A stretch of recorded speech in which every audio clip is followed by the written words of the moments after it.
Hi అండి, అందరూ ఎలా ఉన్నారు? బాగున్నారా? అనే బాగున్నానండి. ఇవేమిటి అనుకుంటున్నారా? చూసారా అంటే నేను రకరకాలు చేస్తానండి, నేను రకరకాలు చేస్తాను. సో మీ అందరికీ యూటిలైజ్ అవుతుంది తప్పకుండా.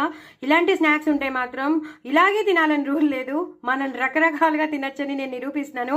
సో నేను ఇంకో షార్ట్ పంపిస్తాను. ఫస్ట్ అయితే ఈ షార్ట్ కూడా మీరు ఎంజాయ్ చేసేయండి. నేను చక్కెర బాణాలు కారపూస వేసుకున్నాను కదా, ఈ చక్కెర బాణాలు కారపూస వేసుకున్న దాంట్లో నేను పప్పు వేసేస్తాను. టమాటో పప్పు చేశాను కదా, టమాటో పెసరపప్పు వేసే పప్పు చేశాను కదా, ఒక రకంగా దాల్ బాతీ లాగా ఉంటుందన్నమాట. ఆ పప్పు వేసేస్తాను. మనకి ఎంత కావాలో అంత పప్పు వేసేసుకోవాలి. అలాగే చారు, మనం చారు పెట్టుకుంటాం కదా, ఆ చారు వేసేసుకోవాలి. అది కూడా ఎంత కావాలో అంత వేసేసుకుని ఇలా కలిపేసుకోవాలి. అంతేనండి, ఒక డిఫరెంట్ స్నాక్స్ అయిపోతుంది.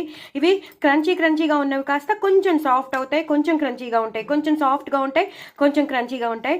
ఈ పప్పులోను ఈ చారులోను కలిసిపోయి అబ్బా ఇంకా నేను చెప్పలేను, ఎంతో డిఫరెంట్ టేస్ట్.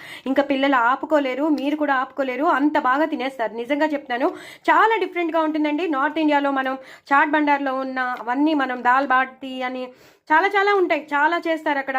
వడాపావ్ అని ఎన్నెన్నో ఉంటాయి కదా, అలాంటి లోగో ఇలా మనం చేసుకుని పెట్టేసామనుకోండి, పిల్లలకి కప్పులో వేసి ఇచ్చేసామనుకోండి, సూపర్బ్ ఉంటాయి. ఇంకా ఉల్లిపాయలు కానీ ఏం అక్కర్లేదు, జస్ట్ కొంచెం పప్పు, మన ఇంట్లో పప్పు, అలాగే చారు ఉంటే చాలు. ఇలాంటి స్నాక్స్ ఇవే ఉండాలని రూల్ లేదండి. మీ దగ్గర ఏ స్నాక్స్ ఉన్నా ఆ స్నాక్స్లో ఇలా వేసేయడం, పిల్లలకి పెట్టేయడం, మీరు తినేయడం. ఎంత బాగుంది, ఐడియా బాగుంది కదా, ఇట్టే చెల్లిపోతాయి మరి. సో నా ఛానల్ మాత్రం సబ్స్క్రైబ్ చేసుకోవడం అసలు మర్చిపోద్దు మరి. ఓకేనా? బాయ్ అండి.